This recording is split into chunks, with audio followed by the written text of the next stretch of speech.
നമസ്കാരം. ഇപ്പോൾ വന്നത് വിദ്യാർത്ഥികൾക്ക് വേണ്ടിയിട്ട് പറയുവാൻ വേണ്ടിയിട്ടാണ്. അത് പറയുമ്പോൾ ഇവിടുത്തെ എല്ലാവിധ രാഷ്ട്രീയ പാർട്ടികളെയും വിമർശിക്കേണ്ടതായിട്ട് വരുന്നുണ്ട്. വേറെ നിവൃത്തിയൊന്നുമില്ല. കാരണം വിദ്യാർത്ഥികളുടെ ഭാവി നശിപ്പിക്കുന്ന ഒരു കാര്യം ആയതുകൊണ്ടാണ് ഇപ്പോൾ അതിനെക്കുറിച്ച് പറയാൻ വേണ്ടി വന്നിട്ടുള്ളത്.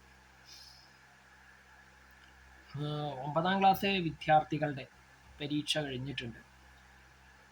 അപ്പോൾ അവർ പോകുന്ന സമയത്ത് അവർക്ക് 10ാം ക്ലാസ്സിലെ പാഠപുസ്തകം കൂടി കൊടുത്ത് വിട്ടിട്ടുണ്ട്.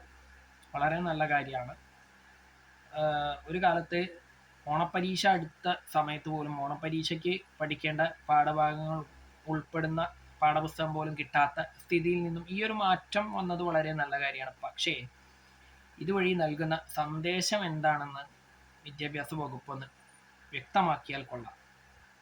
കാരണം 9ാം ക്ലാസ് പരീക്ഷ കഴിഞ്ഞ് പോകുന്ന വിദ്യാർത്ഥിക്കാണ് അല്ലെങ്കിൽ വിദ്യാർത്ഥികൾക്കാണ് 10ാം ക്ലാസ്സിൻ്റെ പാഠപുസ്തകം നൽകുന്നത്. അപ്പം അതിൽ നിന്നും നൽകുന്ന സന്ദേശം എന്തെന്ന് വ്യക്തമാക്കിയാൽ കൊള്ളാം. ഞാൻ മനസ്സിലാക്കിയത് ഈ 9ാം ക്ലാസ്സിലെ വിദ്യാർത്ഥിക്ക് 10ലെ പുസ്തകം കൊടുക്കുമ്പോൾ തന്നെ ആ വിദ്യാർത്ഥിക്ക് മനസ്സിലാവുന്നുണ്ട് എന്ത്, ഞാൻ എന്തായാലും 9ാം ക്ലാസ് ജയിച്ചു, 10ാം ക്ലാസ്സിലേക്ക് എത്തി എന്നുള്ളത് ആ ഒരു ബോധ്യം വിദ്യാർത്ഥിക്ക് വരികയാണ്. അപ്പം എന്തിനാണ് ഈ പരീക്ഷ എന്ന് പറഞ്ഞ പ്രഹസനം നടത്തുന്നത് എന്നുള്ളതാണ് ഒരു ചോദ്യം. ഇനി അതല്ല, ഈ പാഠപുസ്തകം കൊടുത്തതാണ് പ്രഹസനം എന്ന് തോന്നുന്നു, അല്ലെങ്കിൽ മറ്റൊരു വശത്തിൽ. കാരണം എന്ന് വെച്ചാൽ ഈ വിദ്യാർത്ഥികളെ തോൽപ്പിക്കാൻ ഉദ്ദേശമുണ്ട് എന്നുണ്ടെങ്കിൽ, 9ാം ക്ലാസ്സിലെ കുട്ടികളെ, പരീക്ഷ എഴുതിയ കുട്ടികളെ തോൽപ്പിക്കാൻ ഉദ്ദേശമുണ്ട് എന്നുണ്ടെങ്കിൽ ഈ പാഠപുസ്തകം കൊടുത്തിട്ടുള്ളതാണ് പ്രഹസനം. കാരണം എന്താ അറിയോ, അത് നമ്മുടെ നാട്ടിലെ ജനപ്രതിനിധികളെ ജനങ്ങൾക്ക് കൊടുക്കുന്ന വാഗ്ദാനങ്ങൾ പോലെയാണ്. ഇത് വന്നാൽ നിങ്ങൾക്ക് മനസ്സിലായിട്ടുണ്ടാവുമെന്ന് കരുതുന്നു. അതായത് ജനപ്രതിനിധികൾ ജനങ്ങൾക്ക് കൊടുക്കുന്ന വാഗ്ദാനവും ഇപ്പോൾ 9ാം ക്ലാസ് കഴിഞ്ഞിറങ്ങിയ കുട്ടി ജയിക്കുകയോ തോൽക്കുകയോ എന്ന് ഉറപ്പാക്കുന്നതിന് മുന്നേ തന്നെ 10ാം ക്ലാസ്സിലെ പുസ്തകം കൊടുത്തതും തുല്യമായിട്ടാണ് ഞാൻ കാണുന്നത്. കാരണം 9ാം ക്ലാസ്സിലെ കുട്ടിയെ തോൽപ്പിക്കുകയാണെന്നുണ്ടെങ്കിൽ കുട്ടിക്ക് ആ 10ാം ക്ലാസ്സിലെ പുസ്തകത്തിൻ്റെ ആവശ്യമില്ല. മനസ്സിലായില്ലേ? അപ്പം അതൊരു മോഹന വാഗ്ദാനം പോലെ, അതായത് ജനപ്രതിനിധികൾ ജനങ്ങൾക്ക് കൊടുക്കുന്ന മോഹന വാഗ്ദാനം പോലെ തന്നെയാണ് ഇപ്പം ആ പുസ്തകം, പാഠപുസ്തകം കൊടുത്തിട്ടുള്ളത് എന്ന് നിരീക്ഷിക്കേണ്ടി വരും, അല്ലെങ്കിൽ അങ്ങനെ മനസ്സിലാക്കേണ്ടി വരും. അപ്പോൾ എന്ത് തന്നെ ആയാലും ഈ ഒരു വിദ്യാഭ്യാസ സമ്പ്രദായം തെറ്റ് തന്നെയാണ്. വിദ്യാഭ്യാസ വകുപ്പ് ഈ പിന്തുടരുന്ന വിദ്യാഭ്യാസ സമ്പ്രദായം തെറ്റ് തന്നെയാണ് എന്നുള്ളത് ഉറക്കെ പറയുക തന്നെ ചെയ്യണം ഈ അവസരത്തിൽ.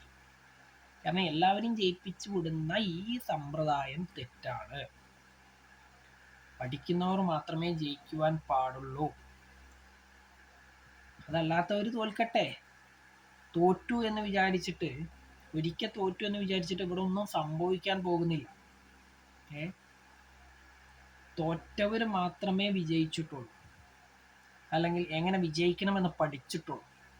തോൽവിയിൽ നിന്നേ വിജയിക്കാൻ കഴിയുള്ളൂ. തോൽവി വിജയത്തിൻ്റെ ചവിട്ടുപടിയാണ് എന്നൊക്കെ പറയുക മാത്രമല്ല, അത് പ്രവർത്തിച്ചു കൂടി കാണിക്കാൻ കഴിയണം. പക്ഷേ ഈ വിദ്യാർത്ഥികളെ ജയിപ്പിച്ചുകൊണ്ടാണ് വിദ്യാഭ്യാസ വകുപ്പ് ജീവിതത്തിൽ തോൽപ്പിക്കുന്നത് എന്നാണ് ഞാൻ മനസ്സിലാക്കുന്നത്. അതൊരിക്കലും ഭൂഷണമായിട്ടുള്ള കാര്യമല്ല. അതുകൊണ്ട് തന്നെ ഇപ്പോൾ ഈ 9ാം ക്ലാസ് പരീക്ഷ കഴിഞ്ഞ് പോയ കുട്ടികൾക്ക് 10ാം ക്ലാസ്സിൻ്റെ പാഠപുസ്തകം നൽകുന്നത്, അല്ലെങ്കിൽ നൽകിയിട്ടുള്ളത്, അത്തരത്തിലൊരു തെറ്റായ സന്ദേശമാണ് നൽകുന്നത്. അതായത് വിദ്യാർത്ഥികൾ പഠിച്ചാലും പഠിച്ചിട്ടില്ലെങ്കിലും ജയിപ്പിച്ചു വിടും എന്നുള്ളൊരു തെറ്റായിട്ടുള്ള സന്ദേശമാണ് വിദ്യാഭ്യാസ വകുപ്പ് ചെയ്തിട്ടുള്ളത്.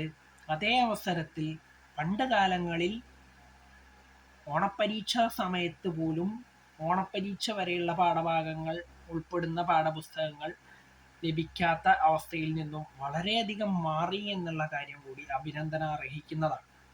ആ ഒരു കാര്യം അഭിനന്ദനം അർഹിക്കുന്നു എന്നുള്ളത് സത്യം തന്നെയാണ്. പക്ഷേ ഈ ചെയ്ത കാര്യം ഒരിക്കലും അംഗീകരിക്കുവാൻ കഴിയുന്നതല്ല എന്ന് തന്നെയാണ് എൻ്റെ വ്യക്തിപരമായിട്ടുള്ള അഭിപ്രായം.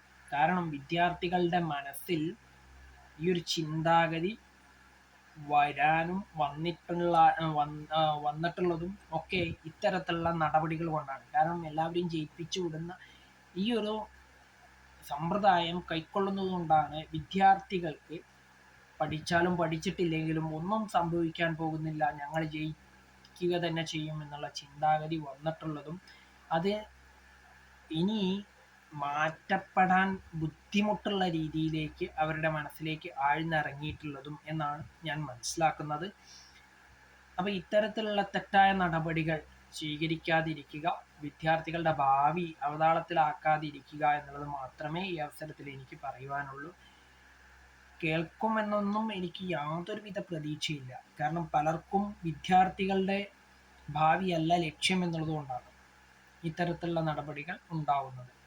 എന്തുതന്നെയായാലും ഒരിക്കൽ കൂടി പറയുന്നു, ഇത്തരം നടപടികൾ ഇനി ഒരിക്കലും ഉണ്ടാവാതിരിക്കട്ടെ, കൈക്കൊള്ളാതിരിക്കുക. വിദ്യാർത്ഥികളുടെ ഭാവി വെച്ച് കളിക്കരുത് വിദ്യാഭ്യാസ വകുപ്പ് എന്ന് മാത്രമേ പറയുവാനുള്ളൂ.